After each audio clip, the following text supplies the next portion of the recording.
우리도 조상들에게 주신 약속을 너희에게 전파하노니 곧 하나님이 예수를 일으키사 우리 자녀들에게 이 약속을 이루게 하셨다 함이라.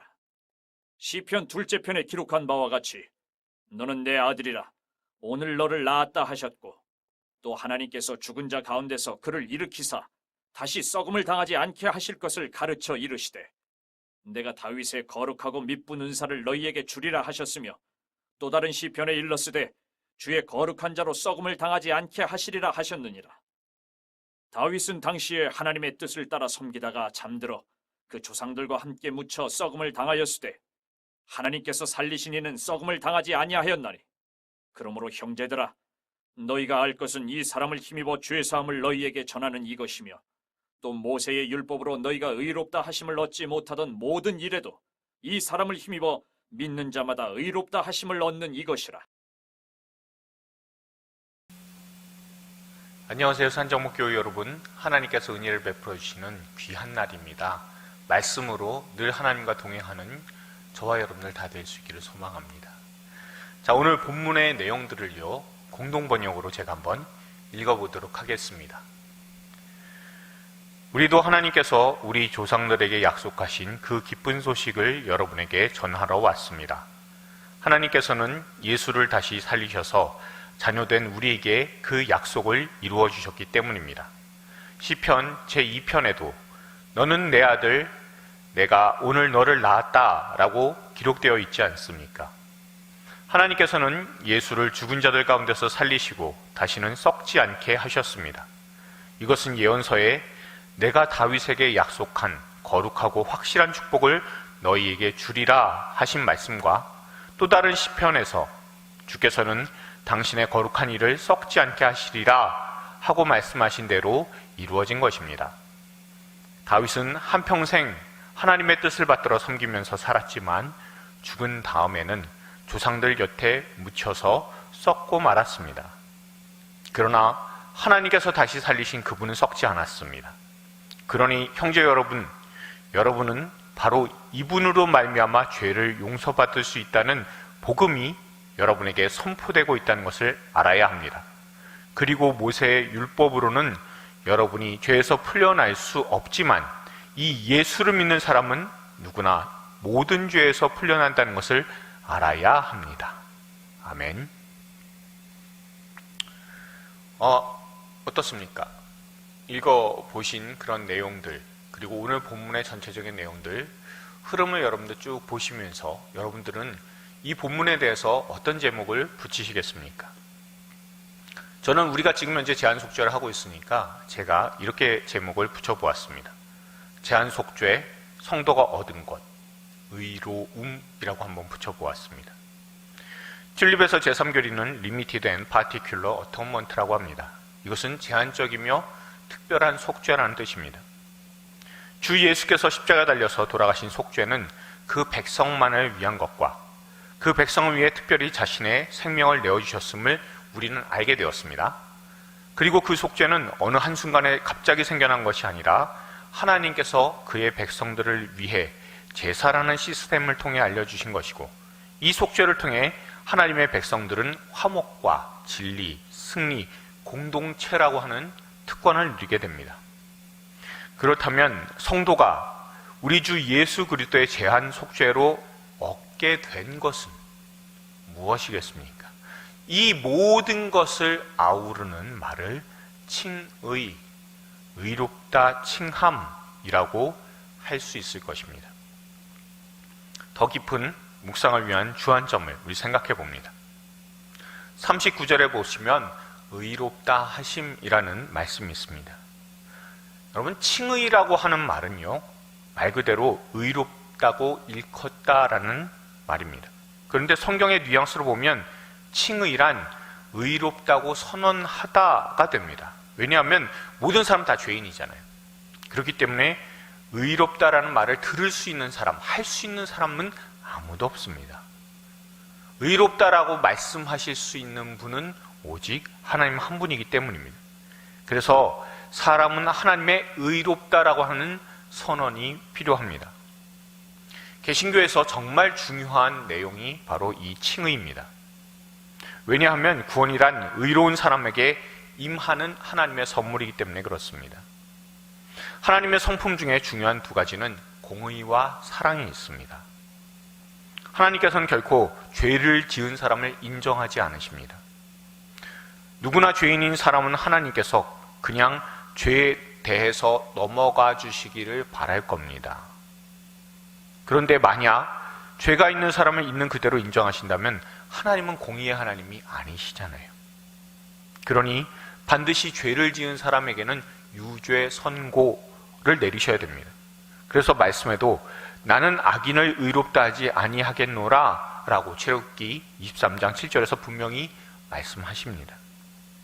사람은 누구나 죄에 대해 정죄를 받아 지옥의 형벌을 받아도 하나님은 용서하셔야 하는 책임은 없으십니다.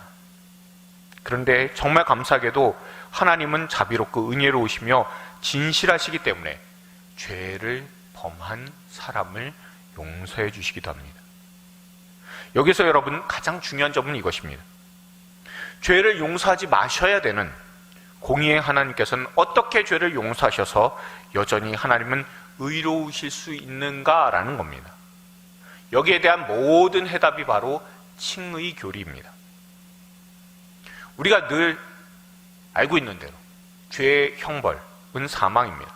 그리고 오늘 본문에서 그 사망에 대한 표현이 어떻게 되어 있냐면 썩다라고 되어 있고요. 썩음을 당하다라고 등장하고 있음을 우리가 알 수가 있습니다. 제가 공동번역을 읽은 이유는요. 썩다라는 말씀을 조금 더 깊이 묵상하기 위함인 것과 개역개정에서는 은사라고 번역을 했지만 공동번역에서는 축복이라고 번역한 것, 그리고 의롭다 하심의 번역을 죄에서 풀려난다 라고 번역한 이유를 조금 더 깊이 묵상해 보기 위함입니다. 세상은 하나님으로 인해서 창조되었습니다.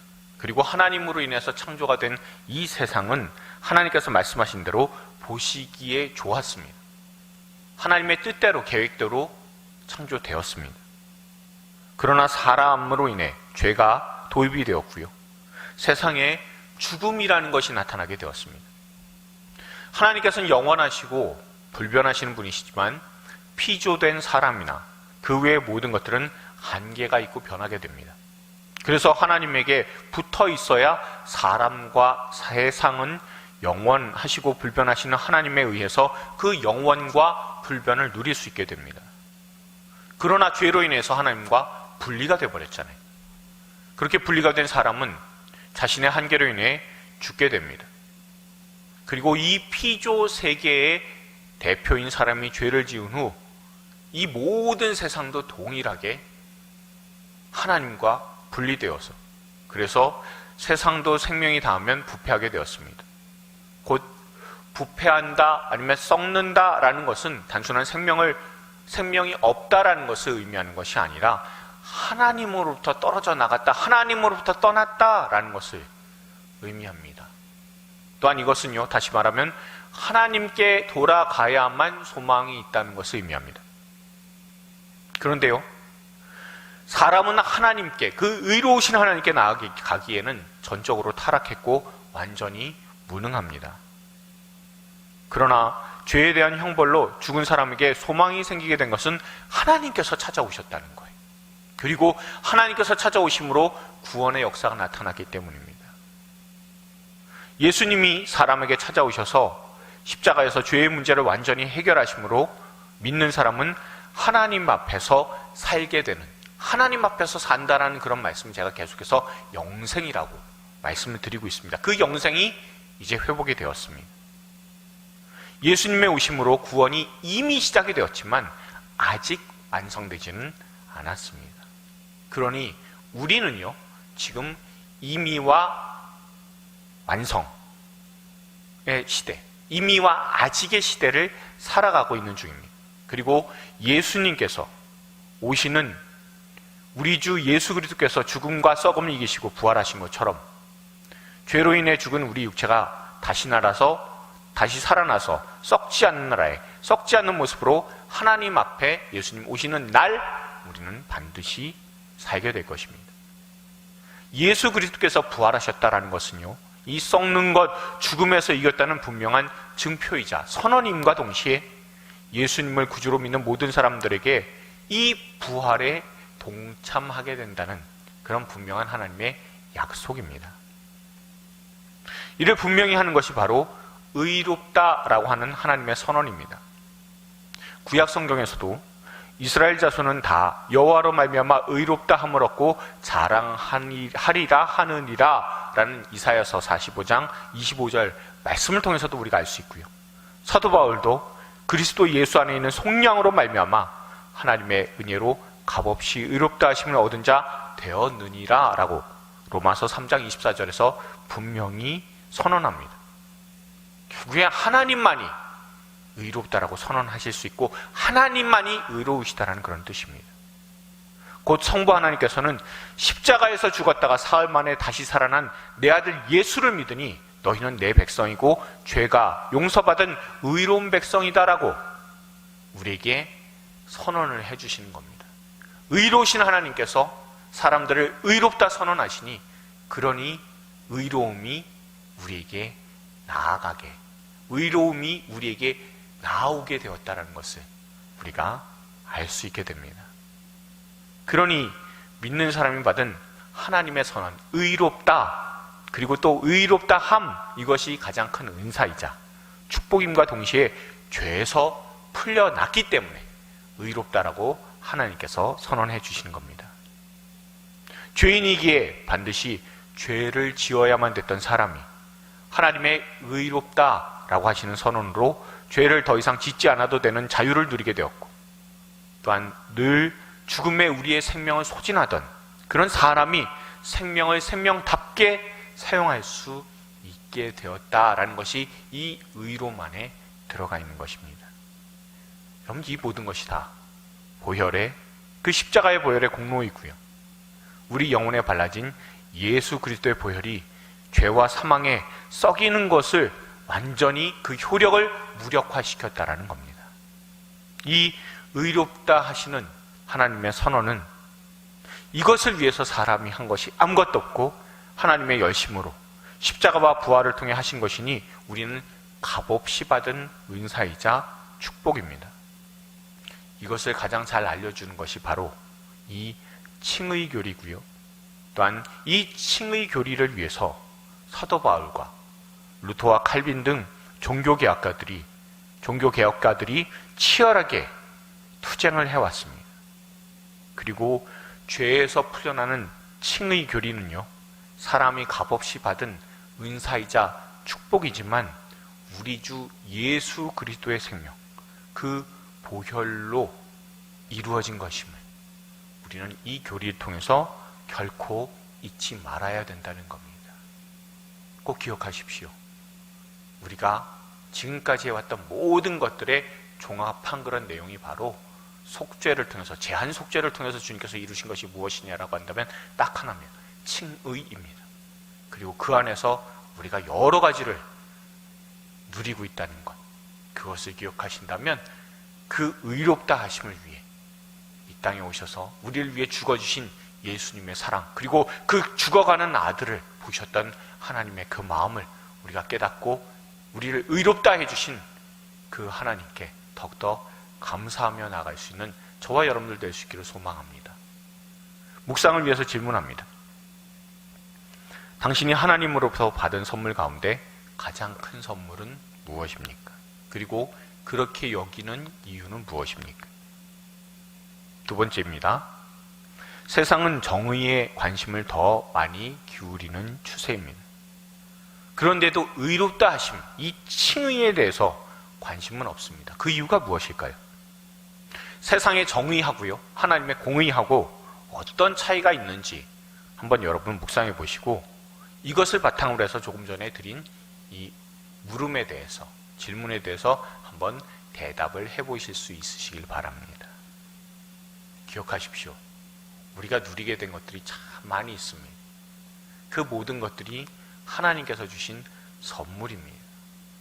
하나님께서 그 믿는 백성만을 위해서 그 하나님 자신이 특별하게 죽으셔서 우리에게 제한적이고 특별한 속죄를 이루셨으며 그것을 통해서 우리가 의로우신 하나님께 의롭다 선언을 받고 나서야 나갈 수 있게 되었습니다. 그 의롭다 선언을 해주신 예수 그리스도께서 십자가에서 영원한 제사를 드려주심으로 말미암아 그 피가 우리를 살렸습니다. 그것을 통해서 우리가 화목하게 되었고 또한 우리가 진리를 누리게 되었으며 우리가 마침내 승리할 수 있는 그런 사람들이 다 되었습니다. 이 모든 것이 하나님께서 의롭다 해주신 그 칭의 안에 다 들어가 있습니다. 우리가 누리는 이 귀한 구원, 우리를 의롭다 해주신 그 놀라운 하나님의 은혜를 우리가 늘 감사하면서 살아갈 수 있는 저와 여러분들 다 될 수 있기를 소망합니다. 기도하시겠습니다. 그렇습니다. 하나님, 세상은 나름대로의 정의를 찾아갑니다. 그러나 사람의 죄성 때문에 모든 정의는 개인적이고 주관적이 됩니다. 때로는 돈이 정의가 되기도 하고 때로는 힘이 정의가 되기도 합니다. 아니면 자신에게 이익이 있어야만 정의라고 말합니다. 이 모든 것이 인간의 타락한 지성이 만들어내고 부패한 감정이 동조한 결과입니다. 그러나 하나님만이 절대적으로 정의, 공의에 대한 기준을 가지셨으며 하나님의 백성을 구원하시기 위해 하나님의 절대적인 공의를 만족시키기 위해 그 아들의 목숨을 우리에게 주셨습니다. 예수님의 그 피를 힘입은 백성에게 의롭다 선언해 주십니다. 오직 하나님의 열심으로 이루신 구원에 감사합니다. 늘 하나님의 열심과 우리 주 예수 그리스도의 보혈을 찬양하며 살겠습니다. 생명으로 죄인인 우리를 의롭다 해주신 그 어떤 말로도 감사를 표현할 수 없는 우리 주 예수 그리스도의 이름으로 기도드렸습니다. 아멘.